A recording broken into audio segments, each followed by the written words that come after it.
When the lawyer read the will, everyone looked at me with the same mix of pity and judgment. My cousin smirked, my aunt whispered, and I just sat there, numb. Grandpa had left them land, trucks, even his fishing cabin. Me? Nothing. That's what the lawyer said. To my grandson, he read, pausing for effect, I leave nothing. The words cut deeper than I expected. Grandpa had raised me like a son, taught me how to work the fields, how to fix an engine, how to tell when a storm was coming. And now, nothing? People started shuffling out, avoiding my eyes. Maybe they thought I'd caused it, that I'd disappointed him somehow. I didn't say a word. But when everyone left, the lawyer asked me to stay. His tone changed. There's something else, he said quietly, reaching into his briefcase. He pulled out a small, rusted key wrapped in an old handkerchief. Your grandfather asked me to give you this personally, he said. I took it carefully. It was heavier than it looked, the metal cool against my palm. There was no note, no explanation, just that key. Do you know what it opens? I asked. The lawyer shook his head. He only said you'd figure it out when the time was right. That night, I couldn't sleep. I kept staring at the key, wondering what kind of man leaves behind secrets instead of answers. When morning came, I went to the farm, the place where I'd spent my childhood following Grandpa around. The old plow still sat by the barn, covered in rust and weeds, right where he'd left it years ago. And as I walked closer, I saw something I'd never noticed before, a small metal box buried just beneath the plow's handle, its edge catching the light. The box was wedged deep in the dirt, half buried under years of soil and rain. My fingers trembled as I brushed it clean, the key still cold in my pocket. Grandpa had used that plow every season until his hands couldn't grip it anymore. I remembered him oiling it, sharpening the blades, muttering to himself about keeping things ready. Back then, I thought he just meant for planting. Now I wasn't so sure. The metal was worn smooth in places, and when I pulled harder, the box came free with a heavy thud. It was smaller than I expected, about the size of a lunch pail, and locked tight. There was no name, no marking, nothing except one word scratched faintly on the lid, *hours. The word made my throat tighten. Grandpa used to say that a lot. Everything we build, everything we protect, it's ours. I slid the key into the lock. It fit perfectly, turning with a soft metallic click. The lid creaked open, and a puff of dry earth drifted up. Inside, wrapped in old cloth, were several items that looked like they hadn't seen daylight in decades. A folded map, a tarnished silver lighter, a photograph, and a letter sealed with red wax. My breath caught when I saw the handwriting. It was his. I unfolded the letter carefully, the paper fragile and yellowed. The first line read, "If you're reading this, you've already been told I left you nothing. They don't understand what real inheritance means." My eyes darted to the next line. There's something buried deeper than this box. Something they would have sold or forgotten. Follow the map. But don't go alone. The map was hand-drawn. Rough sketches of fields, fences, and landmarks only someone who'd worked this land for years could recognize. My childhood memories came rushing back, fishing with him by the creek, walking along the property lines, the way he'd stop and say, "Remember this spot. It's important." I'd laughed it off as one of his old farmer quirks. But now, those words burned in my mind. I picked up the photograph. It was faded, but I could still make out Grandpa as a young man standing beside someone I didn't recognize, a stranger in a dark suit, holding the same silver lighter that was now in the box. Behind them was the barn, freshly painted, the field still green and full. On the back, a date was written, *1947. And below that, in Grandpa's handwriting, 3 words, *promise still buried. The afternoon light began to fade as clouds rolled in. I could hear thunder in the distance, that slow, deep rumble that always seemed to arrive just before something big. I tucked the letter and map into my jacket and started walking toward the fields. The rows had long gone wild, but I still knew the paths by heart. Every corner of that land had a story. The fence I helped him mend at 12, the old oak where he tied his horse, the shed he always kept locked. Halfway across the property, I stopped. According to the map, there should have been something near the creek, a mark shaped like an X drawn under the line of trees. I pushed through the overgrown weeds until I reached it. The air felt heavier here, the ground damp and soft. I knelt down, digging with my hands first, then with the small shovel I found in the barn. My heartbeat matched the rhythm of the thunder overhead. After a few minutes, my fingers struck something solid, wood. I scraped away more dirt until a small chest revealed itself, covered in mud and roots. The lock was identical to the one on the first box. My hand shook as I slid the same key inside and turned it. The latch released, and the chest opened with a soft sigh. Inside, under a thin layer of cloth, were stacks of old documents tied with string, a small journal, and a single gold coin resting on top. The coin caught the last light of day, gleaming faintly even through the dirt. I picked up the journal. The first page read, *, this is for when truth matters more than pride. * Grandpa's handwriting again, firm, deliberate, and unmistakably his. I flipped through the pages, each one filled with entries dated from the late 1940s to the 1970s. He wrote about debts, names I didn't know, and deals made to save the land. But there was one line that stopped me cold. *, the land was never truly ours to keep, but he made sure I could protect it for one more generation. * The wind picked up, scattering loose pages across the grass. I clutched the journal tightly, my mind spinning. Who was he? The man in the photograph? And what did Grandpa mean by protecting the land? The more I read, the more it felt like this was bigger than just hidden money or forgotten property. This was about something he'd been guarding his entire life. The storm broke then, rain pouring hard and fast, soaking everything around me. I gathered the chest, the map, and the letter, running back toward the barn. Lightning flashed, and for just a second, I thought I saw someone standing by the fence line, a dark shape, still and silent, watching. But when I blinked, it was gone. By the time I reached the barn, the rain was coming down in sheets. Water dripped from the roof, pooling around my boots as I set the chest down on Grandpa's old workbench. The air smelled like oil, earth, and something older, the kind of scent that never leaves a place no matter how many years pass. I grabbed a towel from a hook and wiped the mud from the lid, watching the faint reflection of lightning flash across its surface. My hands were shaking, but it wasn't from the cold. It was that same feeling I'd had at the will reading, that I was on the edge of something I didn't yet understand. I flipped the journal open again, scanning the pages for anything that made sense. The more I read, the clearer it became that Grandpa had been hiding something, not out of greed, but out of fear. One page was dated March the 12th, 1951. The ink had bled from water damage, but one line stood out. The safe stays where it's always been, under the plow. Only the right hands can open it. My heart started pounding. There was a safe? I grabbed the lantern from the shelf and stepped back outside. The rain had softened to a drizzle, the sky still pulsing with distant lightning. I walked straight toward the plow again, the beam of my light cutting through the mist. The dirt beneath it was soft from the rain, easy to dig through. I moved the plow aside with a grunt and started clearing the ground beneath. Within minutes, my shovel hit something metallic, a hollow, ringing sound that made my breath catch. I knelt down, brushing the mud away until I saw it, a heavy iron lid, square and solid, with a rusted handle at the center. My hand slipped twice before I finally got a grip. When I pulled, the ground gave way with a low groan, revealing a small safe embedded in the earth. The lock was old, round, and familiar, the same shape as the key Grandpa had given me. I hesitated. Part of me didn't want to open it. The air around me felt still, charged, as if the whole world was holding its breath. But then I thought of him, the way he'd always looked at me when I was a kid, proud but secretive, like he was waiting for me to grow into something only he could see.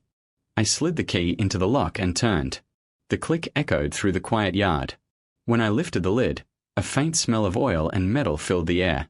Inside was a leather pouch, a stack of old papers wrapped in twine, and a small wooden box. The papers were brittle but still readable. Land deeds, bank receipts, and handwritten notes. My eyes widened when I realized what they were. The deeds weren't just for our property. They included several parcels of land stretching beyond the creek, land that the county now claimed as public. And every single one of them was in Grandpa's name. But the wooden box was what drew my attention. It was smooth and polished, clearly handmade. On top, carved carefully into the wood, were the initials *J.W.C. his. I opened it slowly. Inside were photographs, black and white, each one showing a younger version of my grandfather standing with the same man from the first picture, the stranger in the suit. In one, they were shaking hands beside a freshly dug trench. In another, they stood in front of a metal door, half buried in the ground. I turned over one of the photos, and on the back was written, *, The Deal, 1948. * beneath it, in smaller writing, another note, * he wanted it buried. I wanted it safe. * my stomach twisted. Whatever this was, Grandpa had been guarding it his entire life. I opened the leather pouch next. Inside was a small keyring, not just one key, but several, each labeled with tiny faded tags, * barn, shed, trapdoor. * I looked around the barn through the open door. The rain had stopped completely, leaving only the sound of dripping water from the eaves. My light swept across the floor, catching the faint outline of something unusual, a section of wooden boards that didn't match the rest. I crouched, ran my hand along the seams, and felt the faint edge of metal beneath. One of the keys slid in perfectly. The mechanism groaned in protest, then released with a dull click. I pulled, and a square panel lifted up, revealing a narrow stairway descending into darkness. The air that rose from below was cold, still, untouched.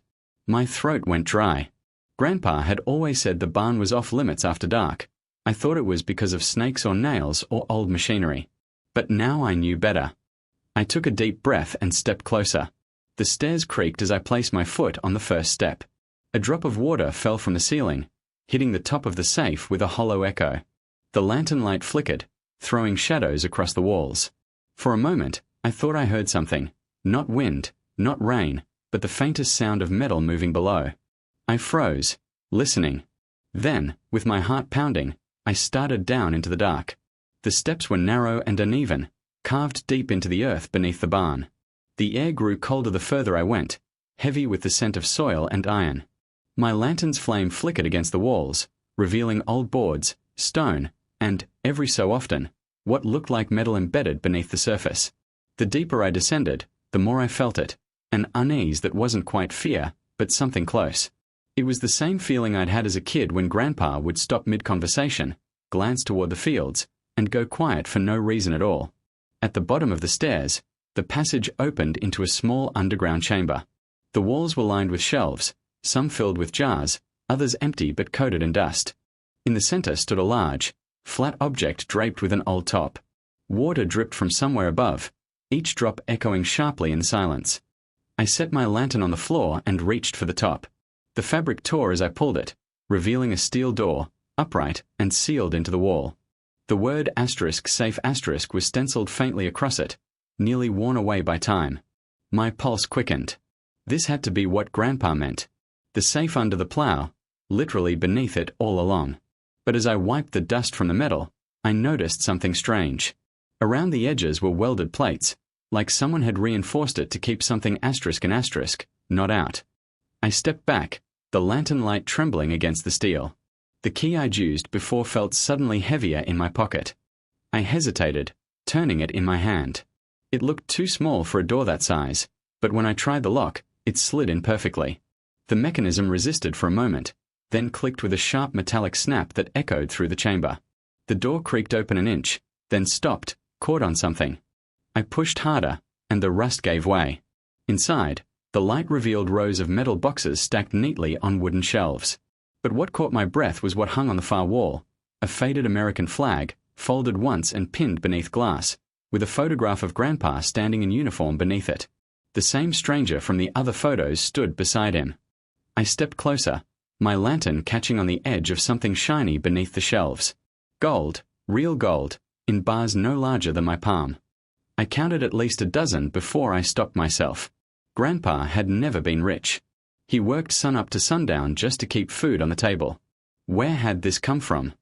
I pulled one of the metal boxes free. Inside were sealed envelopes marked * property title transfers, 1952. Another was labeled * confidential, Owens Mining Company. The name sounded familiar. I'd seen it once, stamped on the back of an old letter Grandpa kept in his desk drawer, the one he never let anyone read. My stomach twisted as the pieces began to connect. I opened one envelope. Inside were typed pages detailing an agreement between Owens Mining and a list of local landowners, including Grandpa. It mentioned an underground vein of or discovered near the property line, one that could have made them all wealthy. but the contract was marked *void* in red ink. Someone had cancelled it. Or buried it. I flipped to the last page, and my blood ran cold. Beneath a typed signature was a handwritten note, familiar, rough handwriting I'd seen all my life. It read, *he took what was ours. I took it back. Keep it safe. *the light dimmed as the lantern sputtered. I glanced up. The air seemed to shift, colder, heavier. For a split second, I thought I heard footsteps on the stairs above. Slow, measured, deliberate. My heart pounded as I turned toward the sound. Nothing. Just silence and the faint hiss of the lantern flame.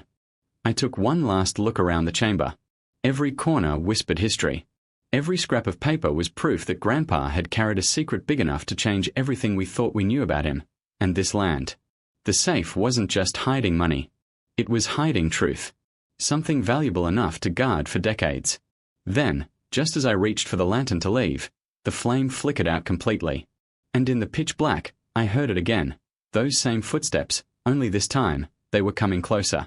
The footsteps stopped just above me. The air in the chamber thickened, the silence stretching so tight that I could hear my heartbeat pounding in my ears. I held my breath, gripping the lantern handle even though its flame was already gone. Then, after what felt like forever, a faint creak came from the stairs. One step, then another. Whoever or whatever was up there was moving again. Slower this time, careful. I forced myself to climb, each wooden step groaning beneath my boots. When I reached the top, the barn was empty. The only thing moving was the wind pushing through a loose plank in the wall. I exhaled shakily and set the lantern on the table. Rainwater dripped through the roof, hitting the metal chest in steady rhythm. My mind was spinning.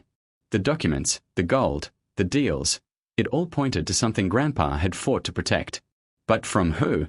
The mining company? The government? Or maybe even the rest of the family? He'd been called stubborn his whole life, but maybe that wasn't stubbornness at all. Maybe it was defense. I opened the journal again and flipped toward the back. The last entry was dated just 2 weeks before he passed. The ink had bled from age, but I could still make it out. If they come asking, tell them I left you nothing. That's the only way you'll find everything. I froze. He knew this would happen. The will, the key, the search. It had all been planned. Lightning flashed through the barn's windows, throwing his old tools into sharp relief. For a moment, I thought I saw movement near the doorway, a shadow slipping just out of sight. I turned quickly, heart hammering, but there was nothing. Just the empty field beyond the open door, mist curling around the old plow. I needed to tell someone, but who would believe me?